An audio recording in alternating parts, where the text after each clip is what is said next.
2025, 5:15, and you are at the City of Wausau Parks and Recreation Committee meeting. We will, I'll just hold on a second for Alder Lukens. 5:30 on the calendar.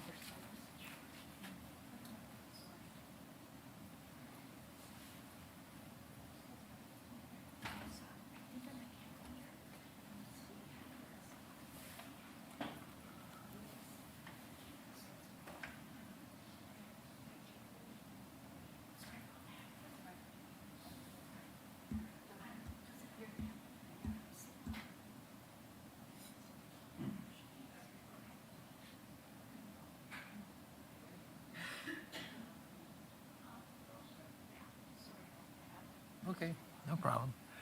Item number one, first and foremost, is there anybody here for public comment? I don't see anybody here for public comment, so we'll go on to item number one, is a comment on the agenda items and reading of the City of Wausau public comment statement, which I don't have.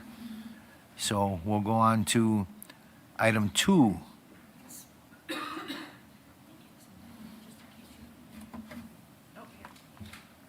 Oh, correct me if I'm wrong, we do have this City of Wausau public comment statement. City of Wausau recognizes the value of public comment on local issues and the importance of allowing members of the public to express themselves on city matters. Please identify yourself by name, state your address. Each statement made by a participant should be limited to 3 minutes. Direct all comments to the chair, not to the members of the staff or participants. People addressing the council shall not disrupt the orderly course of business. The chair values civil discourse and may interrupt, terminate, or prohibit public comment that do not adhere to these rules. And we don't have public comment tonight anyway. So on to item number two, consideration of the minutes of the preceding meetings. Motion to approve as presented. Motion by Alder Neal. Do I have a second? Second by Alder Lukens to approve the minutes of the previous meetings. All those in favor signify by saying aye. Aye. Discussion and possible action, item number three. Discussion and possible action on Marathon County Historical Society request for display along River's Edge Trail. Thank you, Mr. Chair. This was a request sent to me by the director of the Marathon County Historical Society. In your packet, there was a little memo outlining what this request was about. They're looking to celebrate Wisconsin's America's 250th anniversary in 2026. Looking to install some historical signage along the River's Edge Trail from May. It will be put in about May 18th and 19th and be there approximately 6 to 8 weeks. They will maintain all of the structures, and in the packet, he provided me with kind of sample, I have to zoom out, sample of what these pop-up signs would look like. They're going to be made, they're traveling, I think, throughout the state, and just talking a little bit about America's history from all different angles, and that's something the Historical Society is putting together. He didn't give me any specific content of what, they're going to be on each sign. If we wanted that before they're out, I think we could ask for that. But this is about kind of what they would look like. It's a campaign that the state is putting together, that asking the historical societies to kind of help with. They also do plan on having a 50th celebration of some sort of a special community event that they're looking at possibly doing in Marathon Park. We haven't gotten the details yet figured out on that, but they were hoping to have this approved before the first of the year because they have to register it with the state of Wisconsin and get it on their calendar, and just to know that they're going to be part of the tour. That's what he had said, to hopefully get it approved. Looks like it's just a lot of pictures is what these displays show on kind of what made America America. So. I'll move to approve. Motion by Alder Rasmussen to approve discussion item number 3?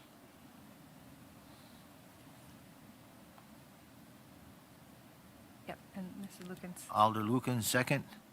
Any further discussion? Sure. Yes, Alder Neal. Well, I certainly support the idea of this. I'm a little concerned about the viability of it. You know, we've seen like the sort of literary walking tour signage along that walk a couple years ago or so. That invariably somebody sees a need to, you know, destroy, deface, what have you. We saw a video a month or so ago of a gentleman down there, gentleman, I say that loosely, starting a fire in a garbage receptacle. I'd hate to see anything defaced or ruined or whatever by these stellar individuals. The proposal mentions that they would be monitoring them. Is that in the literal sense, or just checking them out every now and then, you know, in person, or what? I'm just concerned that, you know, this is not the safest place. You know, it might be the 400 block is a better place really for this sort of thing. So that's my concern. Alder Rasmussen, did you have something to I say? do.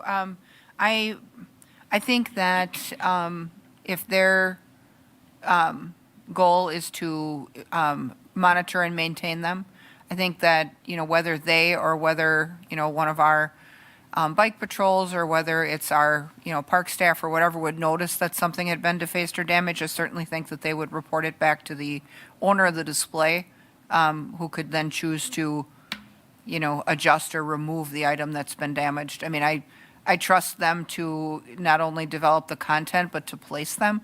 I don't feel the Riverwalk is inherently unsafe. I think that things that draw people towards it are a plus. And, you know, I also think that it's important that we utilize that space the way it was intended to be utilized, in spite of things that may happen there. I really think that, you know, during those warm weather months also, our patrol efforts down there are different than what they might be in the off-season. So I think this would be fine. I'm going to support it. I do too. I share the same concerns, but I also think that in the summertime, you know, we also have extra CSOs and stuff on bicycles and scooters and stuff and patrolling that area. So hopefully there wouldn't be a problem. Any further discussion?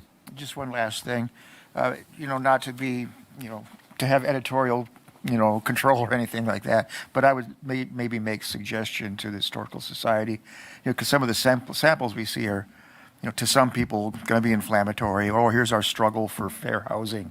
You know, we're fighting for, you know, our freedom, whatever. I mean, any, you know, given individual who's got a skewed view might see something like that as, oh, it's those, you know, liberals or it's those conservatives or whatever, and they'll take a whack at it. So they just might want to, you know, make sure they're, you know, bearing that in mind when they select their imagery and messaging. Yep, and I can pass it on to Blake. Also, just to remind the committee too that on that Riverwalk we have camera system, a pretty robust camera system too. So I can work with him on placement so that we make sure when they're placed within those camera views in case something were to happen. Mm-hmm. Any further discussion on item number 3? Okay, we have a motion by Alder Rasmussen and a second by Alder Lukens to approve discussion item number 3 on the agenda. All those in favor signify by saying aye. Aye. Aye. And that passes unanimously. Item number 4, presentation on urban forestry initiatives and current work plan. I'd turn that over to John, correct? Yes, we can turn it over to John. I asked him to be here based on comments that the committee had a couple of meetings ago, just asking for an update on a few of our urban forestry initiatives, like the grant that we got, as well as some of the conversations that John has been involved with our engineering and City of Madison, a brief update on that, and just kind of where we are in general with plantings. And so John put a really nice update in your packet. He's just going to go through that and answer any questions you might have. And John's our city forester, I think everybody knows that, but for the record. Thank you. So I'd like to go through the process here. I'd like to start just an update on our program as it currently sits. Then we'll talk about our grant and like to leave the updates for the street construction portion last. We'll probably have a few questions on that. So if that's okay, we'll kind of go through in that order. Lots of numbers in there I threw at you guys, so I don't want to bore you with lots of numbers. But I think we're doing really well on our ash removal program and replacement. We had roughly 7,000 ash in the city that were inventoried. There's a few more in our wooded neighborhoods, northeast, northwest, that we don't have inventory, so there's a few more out there. But we're averaging about 350 a year. This year we're a little bit less on that number. Overall, we're still averaging 350. Did a lot more focus this year on catch up on our stumps. Some of you have noticed there's a few stumps left out there. We're trying to really get after those, get that cleaned up, make things look nice out there. But we did do pretty well this year. Once again, we had a contractor come this fall, focused on the northeast side of Wausau this year. Very heavily ash planted in that area. Some streets are all ash. Named it Ashland Drive for a reason, right? So we've been a little more aggressive with thinning those and really getting some new trees planted. What we're trying to avoid, again, is all the ash at once, trying to take some out every 3rd, 4th tree, get new trees in, start that process of renewal. So, 5, 6 years when we start getting a lot of those trees missing, we'll have some trees of reasonable size at that time. So that's what we're really trying to do. Residents have been very receptive to that, very understanding. Again, I'll mention if residents do want to keep their ash trees, we do allow them to inject. They need to let me know, and they can allow to inject those trees as long as they continue to pay for that. We'll allow those trees to stay there. Should they stop injecting, we take them down at that time. So I do have a handful of people that are interested in doing that. So that is still an option, especially in those really large trees that are very difficult to replace. Continue to move on with our injections. Again, the northeast side of the city we injected this year. Every 3 years, we're slowly reducing that number every year as we thin the ash population, still focusing on taking out those non-treated trees, changing to the product called Mectinite, a little different formulation, works better inside the tree. It's just better in the vascular system of the tree. I won't get into all the details. Very, very happy we did that, working much better. Some of the other products didn't translocate well, which means didn't move well in the tree. So this product's been working extremely well for us. So very happy we did that. That's probably in 20 or 21 we did that. So very, very important move for us to do that. So I think actually going quite well. This year, I believe there's 146 trees our contractor took down, so that was very helpful. They do stumps and everything. That way, with the trees out, stumps out, trees get planted next spring. Our goal is to try to replace the next year as much as possible for ash trees that come down. So that's our goal. Continue down to tree planting. This year, lots of trees planted, obviously. Had the big planting down on Eau Claire Boulevard in District 1. That actually turned out really nicely. Spoke to a number of residents there, very happy with how it ends up looking. We did plant 970 trees this year, which is obviously a lot more than we normally do. The most we've done in the past is about 530, right in that neighborhood, 525. Obviously, a big chunk of that was 415 through the grant. So very specific area of Wausau, but that allowed us to plant more trees in the other areas of Wausau, which was wonderful. So lots of planting this year we're done. As I mentioned earlier, we actually had a lot of deer rubs this year, lots of deer in town for whatever reason this year, lots and lots. So surprisingly, a lot of damage from deers this year. For whatever reason, it's just one of those unusual years for us. Looking at those 415 trees planted in the grant area, we still have about 1,300 sites in that grant area that are still vacant. So definitely still space for planting in there. So we continue to move forward with that. This next year we'll be replanting a number of other streets, the construction streets, as well as all of our contracted ash removals and doing the best we can to fill in elsewhere. Quite can't get all of them done, but we do as many as we can. Pruning, once again, we focus on our small tree structure and train pruning. Something I mentioned before to the group was a lot of our large, old, mature trees here, we have structural issues, major structural issues. These trees have been pruned 30, 40, 50 years ago. So one of our big goals since I've been here is really focused on the small, medium trees and correcting the structure so we have a longer-term tree that's in much better structure and health, therefore, in the future. That's our really big goal. These large trees that are in really bad shape, we can prune, raise, do safety prunings, but we can't change the structure at that point. So just for an idea, we have an exact number, 7,996 trees on our small tree train pruning list. So we try to touch those trees every year. We get close every year. We get close. That's a lot of trees. Being they're small, we can do quite a number in a day, but still that's a lot of trees to visit. But that's our focus. Did quite a bit more block pruning. I don't say block pruning, I say raising, low street clearances, things like that this year than we have in the past. With our very wet springs and summers these last few years, a lot of growth. You've probably seen that out there, a lot of growth, a lot of trees getting low. Even our small trees are really growing gangbusters. So focused a lot on trying to get things cleaned up, working with DPW in particular, their snow route guys. Where's your big problem areas? Where are you having troubles? Where are you hitting mirrors? Tried to really focus on those spots and try to clear those things so we avoid damages, avoid damage to the tree and the vehicles, obviously, both. So I'm trying to focus on some of those things. Doing the best we can there. There's always more to do, but we try to focus on those. And again, the last note I had on there was focus on the stumps. We had a lot of stumps out there. We've got down to about 150 left now in the city, which this last spring there's probably closer to 300. So we did like 641 stumps this year. That's a lot of stumps. A lot of stumps. So try to focus on those things. Any questions on just our general program? Yes. Question on the pruning thing. Personally, we've got like 2 maples on our boulevard at our house. There are very different ages, but neither of them is a huge tree. I mean, the oldest one, it's probably that big around. So would that be considered a small tree? Sure. I'll look for parameters. Small trees, we typically consider 5 inches diameter or smaller is on our small tree training list. Okay. That's our typical range. If the guys are there, or guys or ladies, because Jackie's out there as well, are pruning on our trees, if we see something nearby needs to be raised, they take care of it while they're there. But typically trees 5 inches or smaller on our small tree train prune list. Yep. It's because one of the 2 maples, I want to know if there's a process for me to have this taken care of or whatnot. Sure. Otherwise, it seems very healthy, leaves out all the time and everything. But it's got, 1, 2, 3, 4, 5 spindly, dead branches. Sure. They're just hanging out all, dead. Rest of the tree looks fine. And I guess, I can't take those down. I mean, I can't contract somebody to do it for me. I'd have to go through the city. Correct. You'd have to come through us. We do offer permits for certified arborist. If you want to have it done, we will allow that, but it's a permit process. You contact us, we allow you to do that. One of the big things, I guess, and didn't note in that portion was one of the biggest things that we do is respond to questions, complaints, concerns from the community. That's our number one on our priority list that we take care of. So if you had called into our office or sent an email saying I have concerns about this, you're on our priority list. We'll go out and look at that tree. We'll attend to that tree as quickly as we can.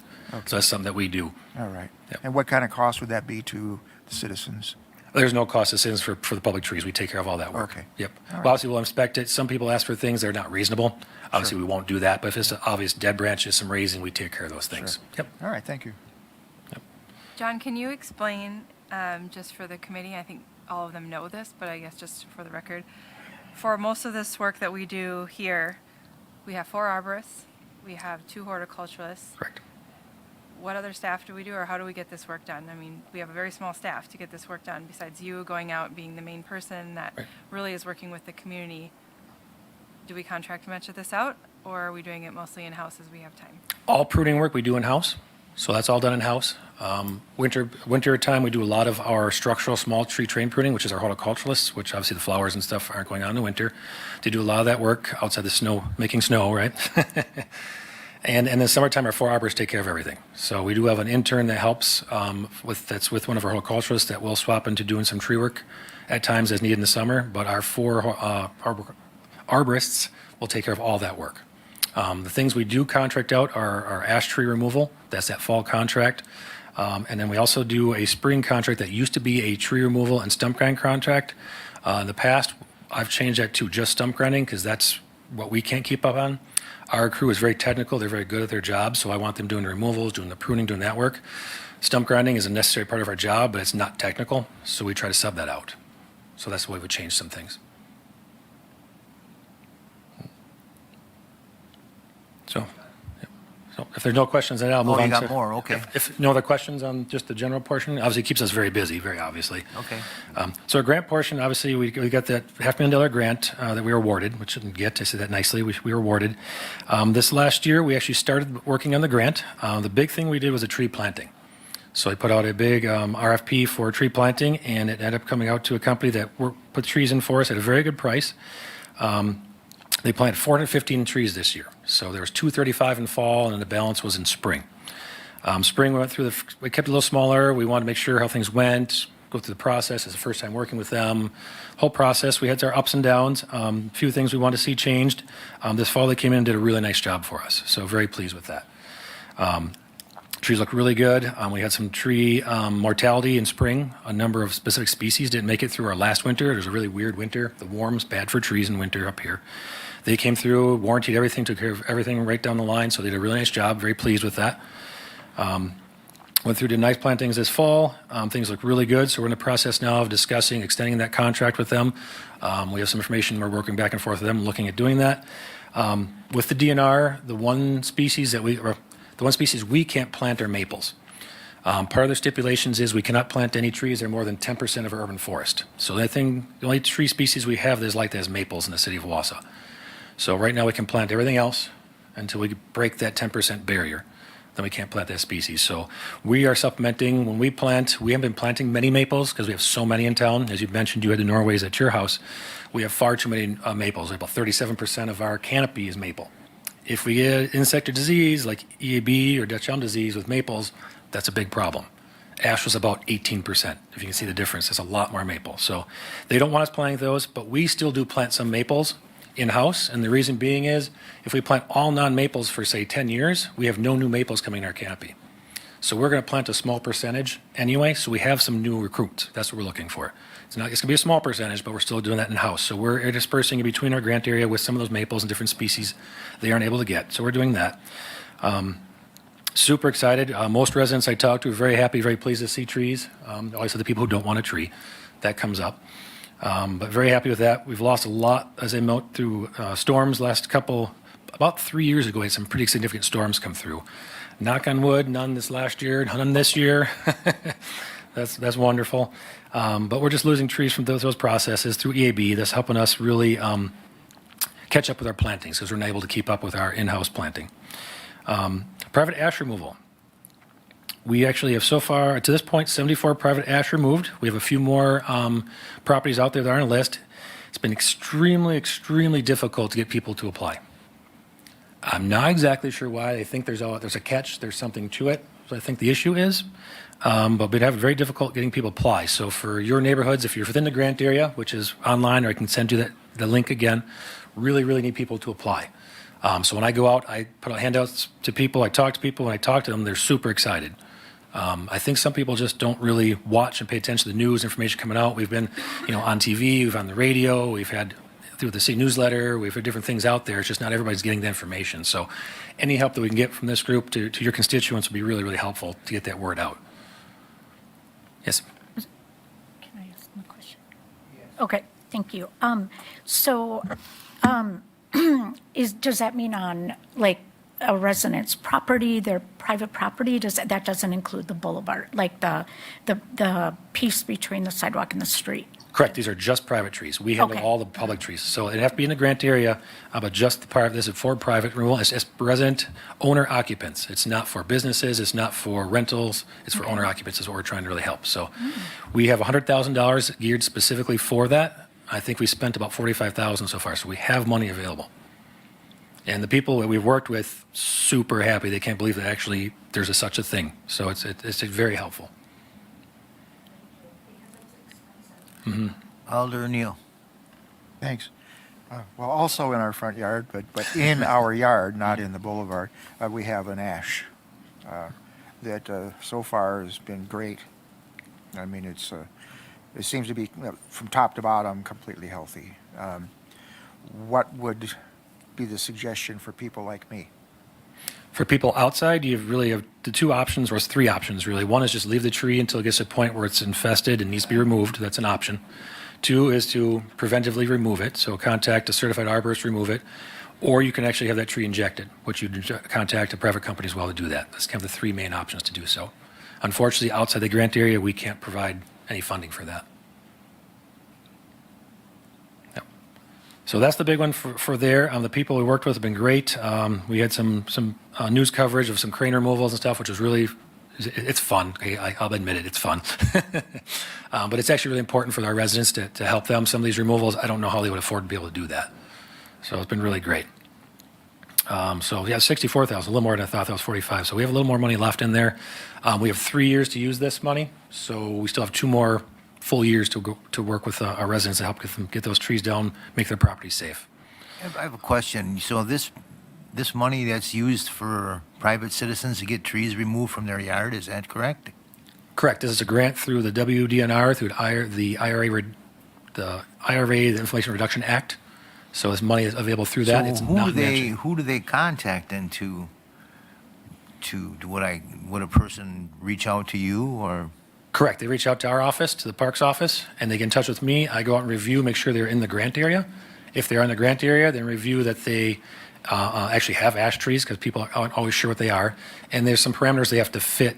They have to fill out on the form. As long as they fit those parameters, and we're pretty, I think, liberal on that, and then we can Does actually it help them out. necessarily have to be an ash tree? It does. It Okay. is required to be an ash. Okay, Yep. Thank you. Yep.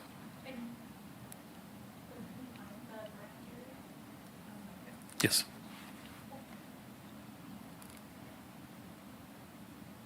Oops, rundown. If they go on the website, Urban Forestry, the first thing that pops up is the grant.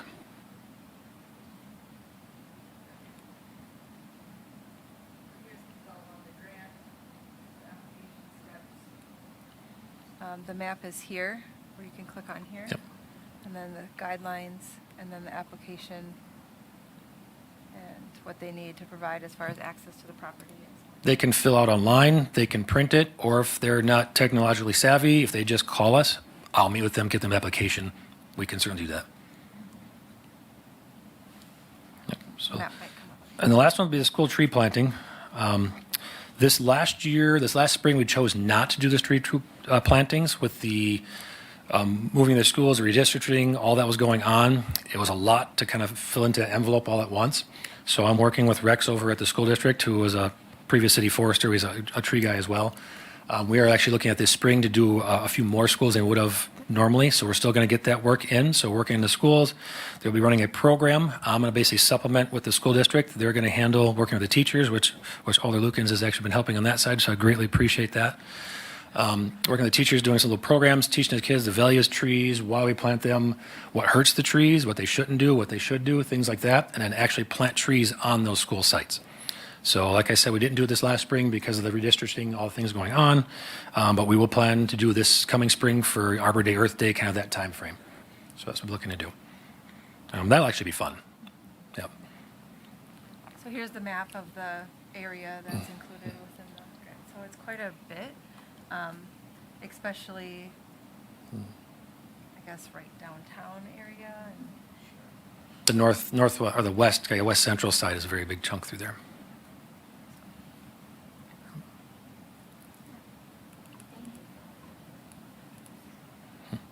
It happens to be very time consuming, but I enjoy it very much. So, Any further questions for John? yeah, anything else in the grant portion? I apologize, I'm long-winded. So the last thing that we want to talk about was we talked previously about protecting trees, doing a better job protecting trees during our construction practices, right? So I actually reached out to the city forester of Madison. His name is Ian Brown. He's the current WAA president, which is Wisconsin Arborist Association, and he's actually a previous city forester of Milwaukee. He moved to Madison to become their city forester, so he has a lot of experience between the large cities, what they're doing, how they got to where they are. And then we also worked with, he introduced us to Jim Wolf, who is the city engineer for Madison, who obviously extensive engineering background, but also has put a lot of time and effort and energy into learning trees and how trees interact with construction engineering and how they can work together and make those things work. So he put a lot of effort into it on his side as well. So I think this was really good for our department as well as engineering to work together and see how we can put this together and move us forward. Seeing kind of how they did it. So the big things that came out of this, I think, really are is that Madison's changes are more recent than we might think. So 6, 7, 8 years ago, they're kind of in the same spot we are. We need to do a better job. How do we protect our trees better? And the biggest thing that they came from them was it came from public input. The public said, we live in the middle of farmland. It's all farmland around us. The trees are in the city here. We want to save our trees, protect our trees. So they went to their elected officials and said, we need to do a better job. So there's a really strong public push to do so and support. And so what they did is they went through and looked at changing public policy, saying you are required to preserve trees. That's the route that they chose to go. So they changed policy to say you must protect trees. This is how. And they looked at how to do that then internally. So part of the things they looked at was capacity of the urban forestry program, who can do these things, how to protect them, who's out inspecting. We need to train our contractors, train engineering department, because they're trained in engineering, not the tree side. Train our tree people better in engineering what they need. It's really on both sides. Go through that process. And actually, I noted in here something I added to that's not in your packet was I just found this out. As of January 1st, 2026, they're actually updating their ordinances. And one of the main portions of our tree preservation and planting manual, the tree protection zones, they're making that an ordinance. That's a requirement now as of January 1st, 26. So they're still evolving. So they're doing things like that. So we have the knowledge, information here. They've enacted as policy, as ordinance, you must do these things. So that's the big thing that they've been doing there. And talking to Ian, he said it was a process. It's 6 to 7 years. We start small. This is the things we want to do. How do we get there? What people do we need to employ? How do we pay for those processes? And I believe I noted in here, they did enact I think it's right here. Next page. Urban Forestry Special Charge.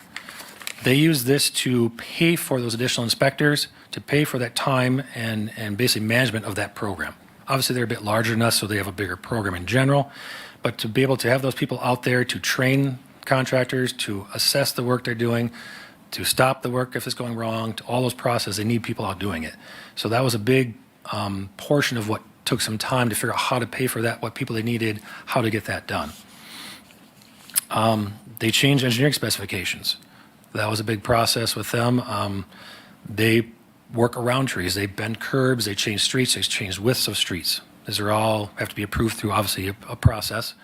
But they're doing different things to make those work. It doesn't work in every case. There's some trees that don't work, obviously. The big one was the trained engineering staff. I think our engineering staff, TJ, has been great. So we met, we talked to the city forester for an hour and a half, 2 hours maybe. And then we made a secondary call, which engineering put together, and we called and talked to their engineering people in Madison, another hour and a half call. And I think they've been really great on just thinking through the process of how would we do this. So that's where we're at. How would we get this done? How far can we go? Madison's obviously a much larger city, right? They do a lot different things than we do, but we can do a lot better job as well. So in talking with Ian, one of the things he thought was really important for their progress was they have fine stipulations in their engineering contracts and that, but he thought it was more important to spend time training as opposed to just fining. You can fine people, you can, $1,000. In fact, I've talked to our contractors here. It's cheaper for them to damage a tree and get fined than take the time to go around it. They've actually said that. So that's not what we're looking for. Okay, we can find them. Great. We need to train them. This is what we're doing, why we want to do it, how we're going to get there. So that's why it took maybe a little longer. You get those consistent contractors who now know the program, understand the processes. For them, that was a very, very important goal that they achieved. So I think that's something we need to look at as well. And then we're continuing to work right now with engineering to see how that process, how we can move that forward, how do we change the language in their contracts, and how to make those policies that are going to make it so we do these things consistently. So I think they're very beneficial conversations, and I think it made 2 new friends too, which is wonderful. So I'm sure there'll be questions on that. I have just a comment. A number of years ago, it started in this committee, but then it actually went to the SISM committee, which is now INF. We started to have some joint discussion a few administrations ago about when we plan street and road projects, things that we wanted them looking at every single time. One of them was trees and tree canopy. One was walkability. One was bikeability. One was lighting, and the other was safety and drainage and things. Like, we were asking them, like, are these things, does any of this need improvement? And so when they go to redesign stuff, are there ways to save trees? Are there trees that need to go where the canopies may be too large or too invasive? Are they species that are disrupting the sidewalk on a continuous basis? And then, is there enough lighting? Like, is the pedestrian and bike accommodations? And so we were asking them to, like, holistically look at all of these projects and incorporate urban forestry into those conversations as they were designing. Obviously, it's easier to clear cut a street and just build in a straight line, and we've done that for a really long time, but we're starting to make some inroads on that. But since that time, within our engineering department, the entire department, I believe, with the exception of the city engineer, has changed over.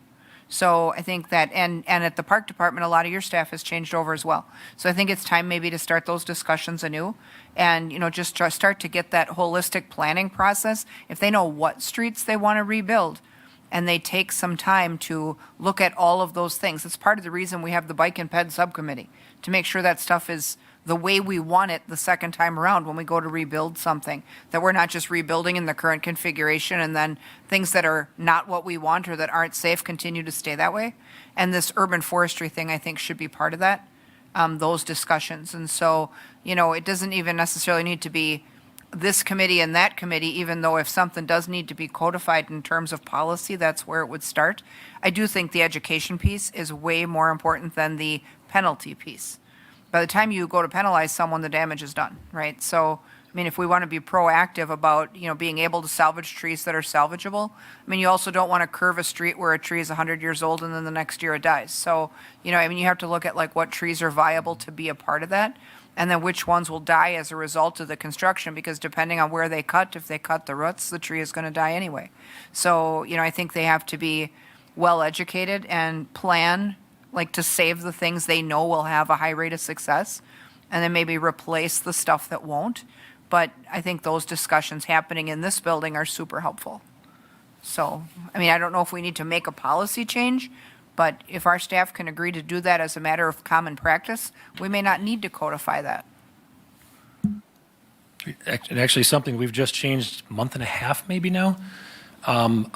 The city forester was never on the permit process for a lot of our construction, driveways, never on that. So the city forester position is now on that process. So it's on Evolve, I believe. So as of a month and a half now, those permits come through.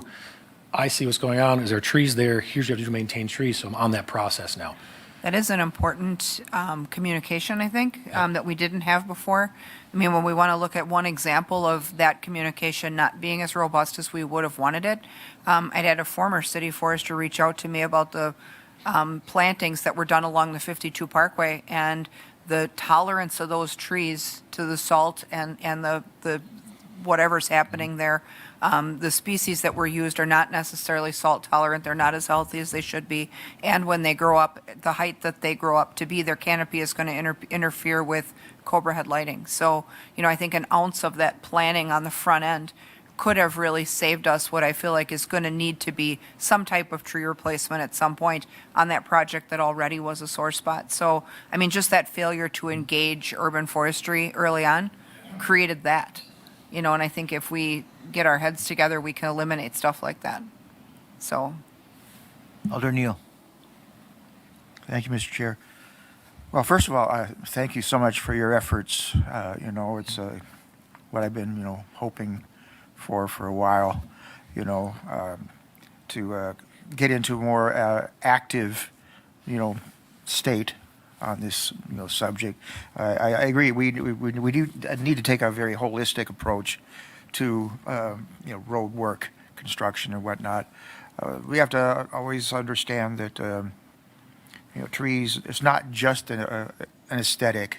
It's not just a nice thing, but it's proven to have as a financial asset to the city. It's significant. So there's a very real reason why we need to be protective of it. We've got like the Highway 52 Wausau Avenue road construction, reconstruction project that will result probably 100% of the trees being taken down. The footprint of that road is widening. Then the question is, what are our plans for, forestry, replanting or whatnot? How feasible is it? Are the boulevards going to be large enough to accommodate, what species are we looking at? Also, there was a little discussion about, do we kind of mix it up with a sort of a planter's kind of situation where you have more, shrubbery and flowering plants or whatever that are there and managed rather than just trees throughout the whole thing. So on the policy side, I am in favor of pursuing policy making on this. And probably, I guess it would be this committee and it would be INF again, right? Is the two pushes to make it happen. I know it'll be a process to do it, but there's no time like the present to start. So I'd just like to see that every project that we undertake has trees up there in the priority listing of considerations, right down to counting and identifying and making decisions on an individual basis. So I'm happy to hear about this and really looking forward to moving forward. So again, thanks a lot for your efforts. Alder Lukens? Thank you, Mr. Chair.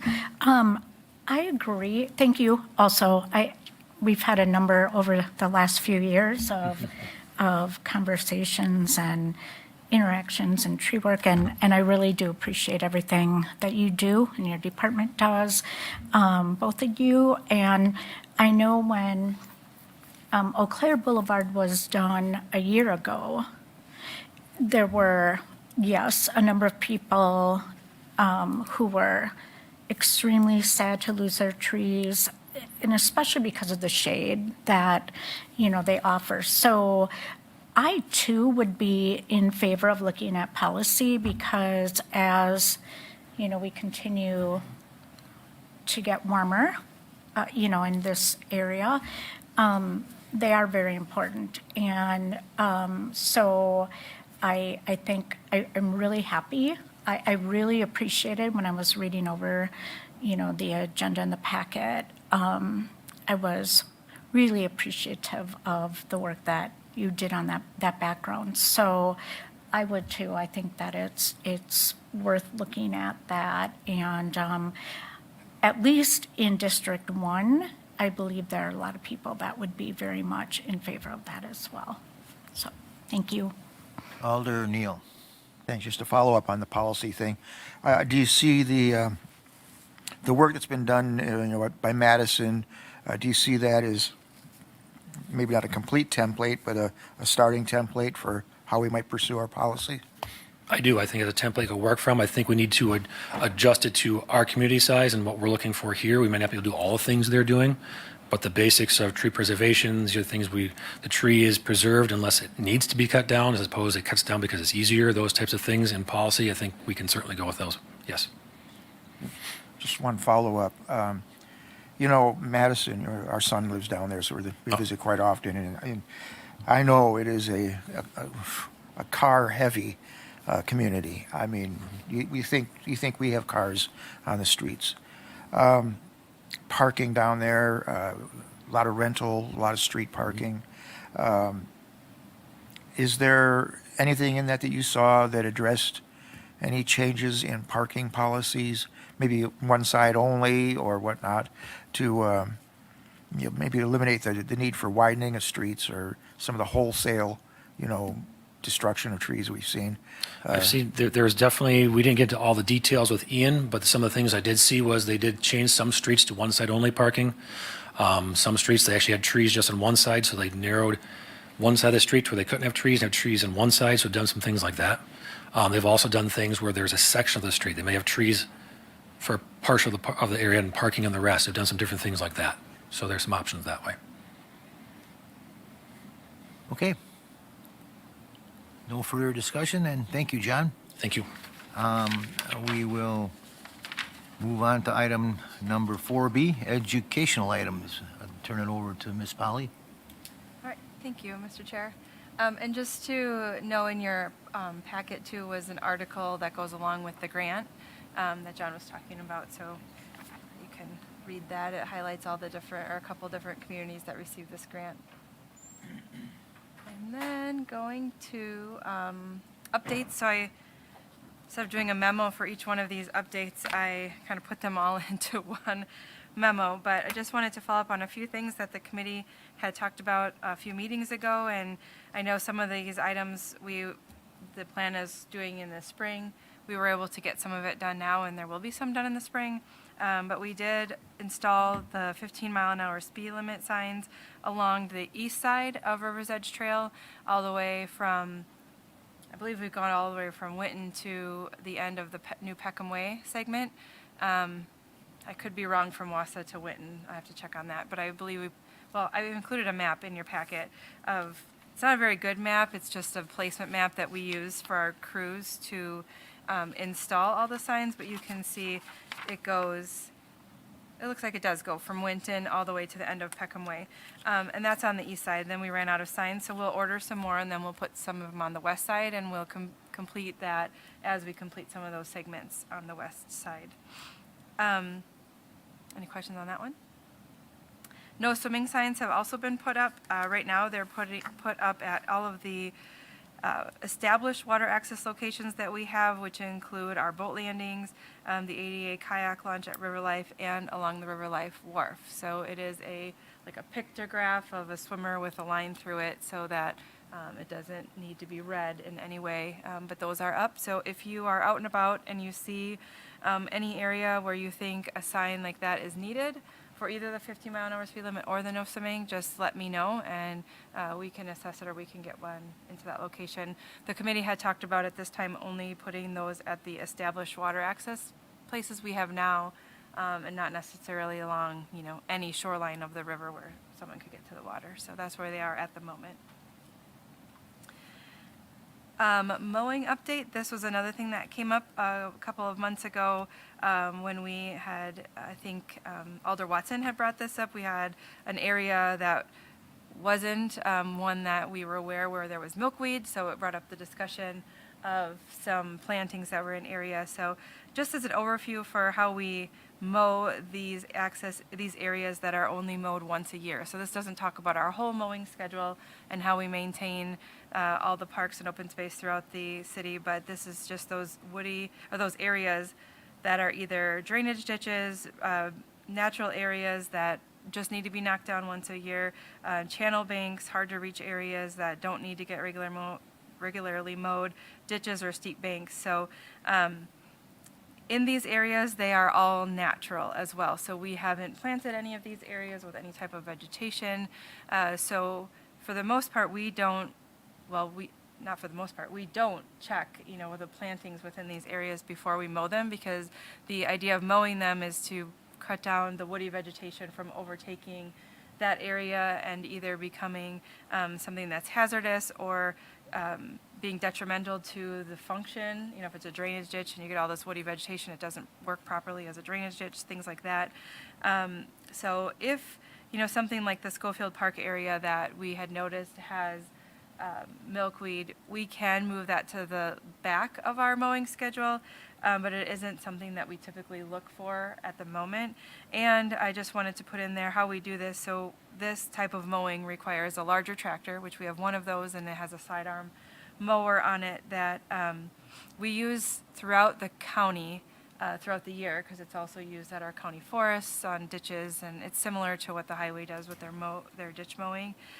So we usually have one operator that takes this when we have time later in the summer, early fall, and does this in about a 3-day span. We try to do it at the end of the growing season too, so it's hopefully not being detrimental to any species that are in there. But we usually start our activities on Mountain Bay Trail, and then we move into the city to Poff Woods, then over to Sylvan Hill, Memorial Park in the upper and lower sections. We've got 2 different sections there. Schofield Park, River's Edge Trail, from Oak Island to Whitewater, and then we move out to our county forest unit. So now that we know what's at Schofield, we'll probably move that to be the last location within the city, but just wanting to give you kind of an update on how we do that one-time mowing, and if there are areas that somebody notices should be mowed differently, or maybe we need to change the planting of that area too, so that it functions how we want it to function. We can look at all of that, but right now, we haven't looked at specific areas and what they're planted with. It's on our list, we mow it to keep that woody vegetation down and come back next year. Alder Lukens? Thank you, Mr. Chair. So, in just thinking about that, if Schofield Park was made the last on the list, do you know about when that takes place? No, it's really based on, our current plan is really based on, weather and when Weather, the staffing yeah. is, but we try to move it as late in the summer or early fall as we can. We want to do it too before it gets, we have a really wet fall, then we can't get in places, so it's kind of watching how, because those steep slopes we can't get on if they're too wet. Our tractor will just sink too, so it's kind of a guessing game, but Well, just thinking about it, just from, what I've learned, and I'm not, an expert on that, it would be the horticulturist. I wonder if she would have ideas on it, but I guess, I just think about, for pollinators, yes, it is really important. However, if you have safety, is there a way in some of these areas to, you have to keep up the mowing, either change of plantings or put in more plantings in other places, because you don't have to have a large, small gardens throughout the city are very beneficial. And I mean, because, mowing them late in the fall, there's still going to be different insects over winter in the fall. So, I mean, might not be able to get away from it. And yes, we hate to, everyone knows I'm a pollinator, proponent, but at the same time, from what I've learned, my daughter has worked with that for a long time, and different people she's worked with and organizations. I guess maybe I'd be curious what the horticulturist thinks. Is it Jackie? Yes, and she's wonderful. And because, I'm just thinking along the Riverwalk and places like that. I know that I've been along there. I've walked along there. One time when my daughter was here a few years ago, and it's not the park department, but REI, whoever it is that takes care of that, they spray them too. And I'm not saying they were pollinator plants, but I would like to see that not happen, not sprayed with pesticides on plants. So instead of having non-native plants, and not that you can't have any non-native plants, but I think if we could have more native plants throughout in different areas, it doesn't have to be a large area. You know what I mean? Maybe that, no one wants to see that stuff cut down, but if it is for safety, so I guess that's contrary, right? I know the people who were very upset, and I get it, and I converted my front yard to all pollinator plants. So I have no lawn. And, I just did it because my daughter started me on it, and it's fun. But actually, lots of people come by, one of my neighbors with her son, come and stop by every day and look at it and watch the butterflies and the bees and all that. So, I mean, you don't need large places of it, and maybe that would help, and because you're kind of in a tough spot with that. If the best time would be probably early spring. Well, I don't know. I'm just guessing, that's all. But then there's nothing to mow. Really? And then pretty wet too in the early yeah, so I don't know, but maybe the horticulturists would have ideas, I don't know. Well, I think talking with Andy, to our operations manager, about this, these are areas that these areas on our list that include these drainage districts are not, really heavily used. Well, they're not heavily used public areas. They're really just for that, either a drainage district or they're a steep slope or whatever. But I think too that because we need to mow these once a year in order to help maintain them, but it doesn't say that we can't look at other areas within the city where we could convert some of the grass to, or we do have a couple of prairies, the one by River Life by the bridge, there's a prairie over there, and we need to burn that at some point. We just haven't gotten that far, but we don't have currently any necessarily established planting areas within the city, and so that's something we could look at and see what areas might be better suited for that, because like these areas that are just a one-time mode to keep vegetation down are not being maintained for those, and they really shouldn't be maintained for those, just because anything there is involuntary, or voluntary. But yeah, it's something that we can look at, and we can get Jackie's input on it and see what she thinks and stuff like that. Sarah's go. Oh, Alder Watson.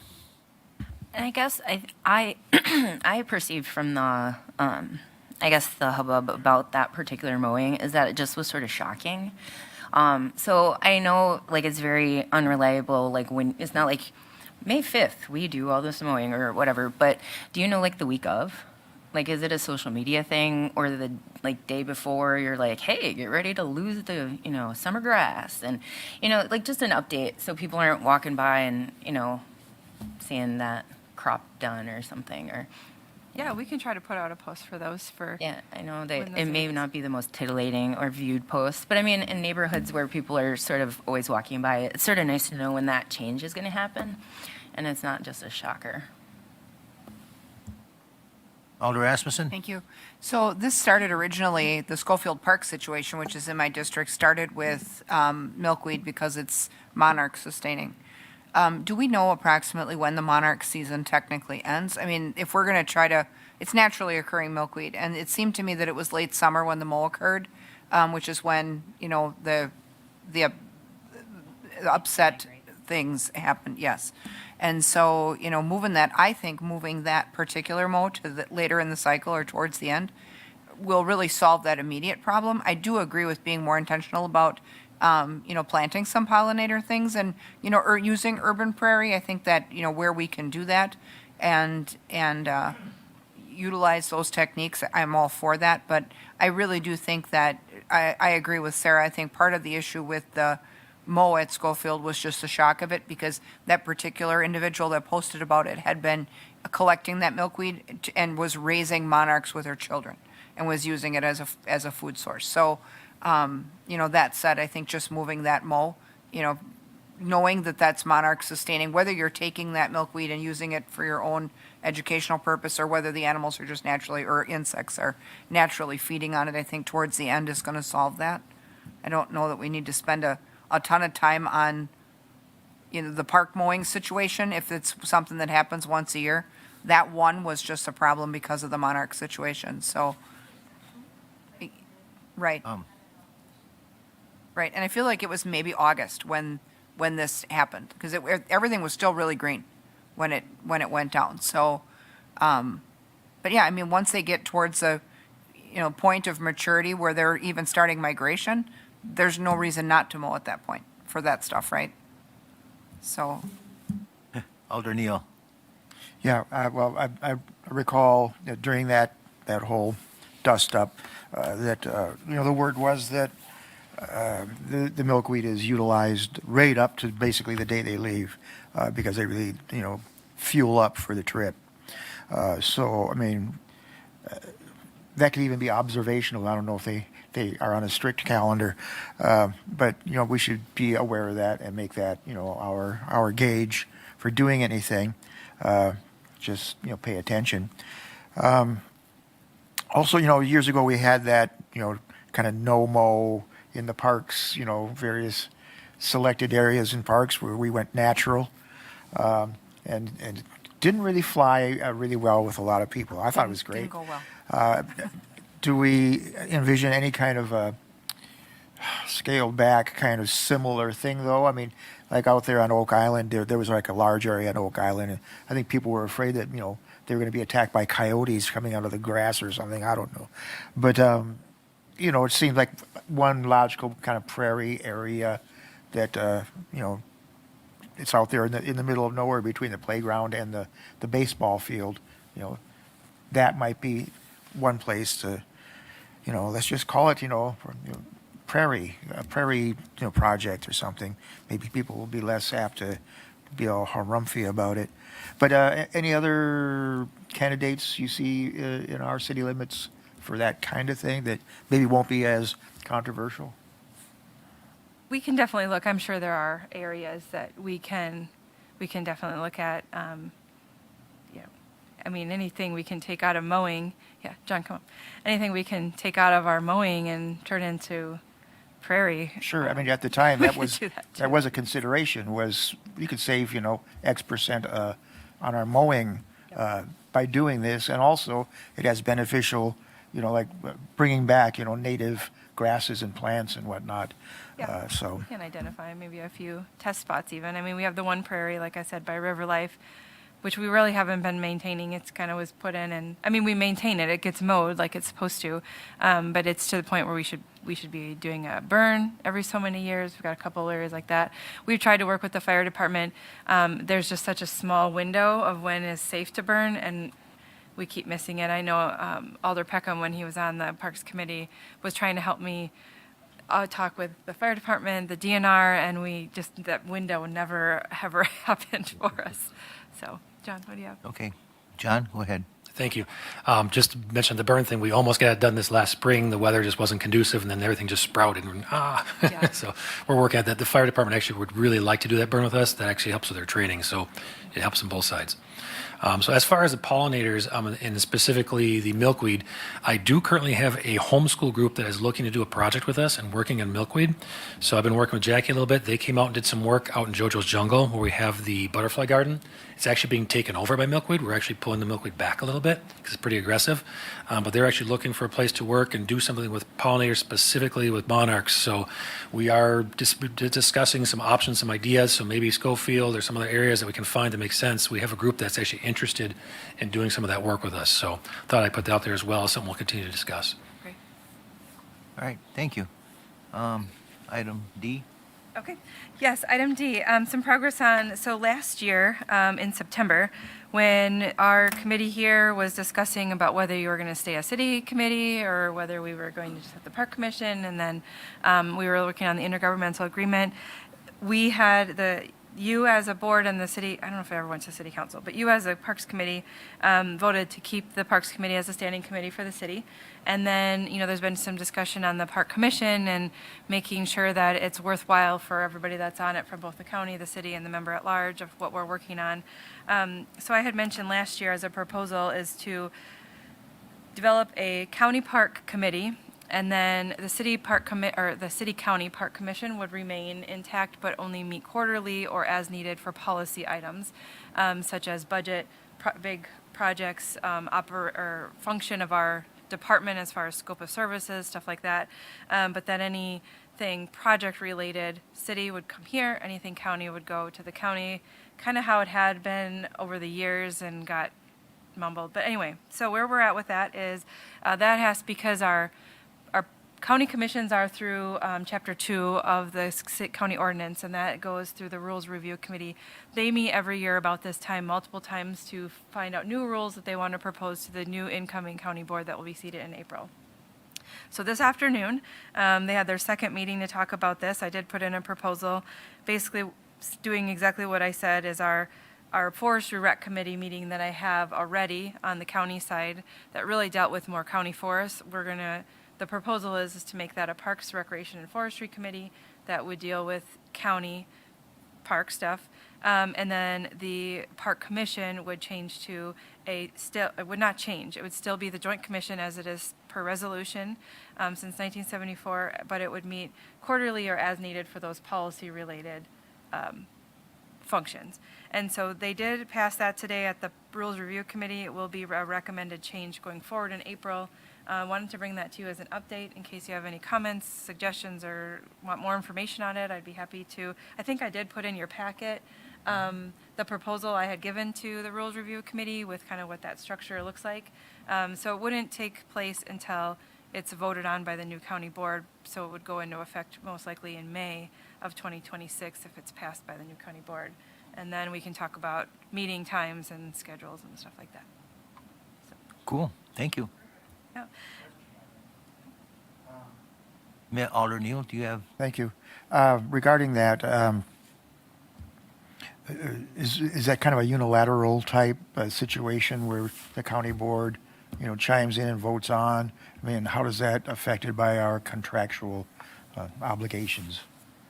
So because the county right now has the full responsibility of the park system, per that resolution in 1974, it's all the committees, the Park Commission and the Forest Direct Committee are set up through the county ordinances. So it really doesn't affect, because the Park Commission is what was established in 1974 per resolution by both the city and the county when the city gave over the responsibilities to the county. As long as we still have that Park Commission intact, which I think it should be, and it should be the body that oversees basically how our department operates, what services we're providing, it shouldn't affect the contract at all. And even our scope of services that's supposed to be reviewed every 5 years that we agreed to last year, intergovernmental agreement, that would go to this commission to talk about as one of the policy items. So it shouldn't affect at all. I mean, right now, and the way it's been working really since 2011 is city items had come through this committee, whether they were supposed to or not, and county kind of went through the commission. But it is true is you have 3 city council members sitting on a park commission looking at county items when it really should be county board supervisors sitting on that, and then the operations and the overarching oversight of how we function as a joint department comes from that commission. So long answer, it should not affect it at all. And there shouldn't be any action on the city side other than we probably will have a few ordinance updates, because the ordinances we don't have many on the city side because it only references this committee, but we'll want to put a reference to the Park Commission in the city ordinances like we do in the county, saying that body, what it does as it pertains to the ordinances. That'll come next year after this is in effect. Okay, thank you, Jamie. And then the last thing I have on here is just regular park updates, kind of basically what we've been working on. A lot of maintenance, getting ready for the snow to fly, urban forestry, you heard that, and then our holiday tasks, getting everything winterized, getting everything for the winter up and running. Christmas trees were put up. We had the 5K this last week on Thanksgiving. We're still going to be working on the skate park ramps and getting those back in place for the spring. There's a lot of work. They're in a little bit rougher shape than we thought as we started taking them apart, but we're still working on those. And then some small if you do see any park signs that are missing, because I do know Oak Island, I believe, is missing, we're taking those in to the shop, the wood shop, and refurbishing some of those over the winter. It's a good winter project, so. Yeah. Okay, according to the calendar, next meeting should be January 5th. Do I have it wrong on here? I don't think it's on here. Oh, it's on the old agenda, but yes, it should be that first Monday in January. First Monday in January is January 5th. Yep. That would be our Parks Committee, yep, At 5:15? 5:15. Okay. On to item number 5. Who wants to make the motion? A motion by Alder Neal to Second. adjourn. Second by Alder Lukens. All those in favor signify by saying aye. Aye. Thank you all for coming today. Enjoy the evening.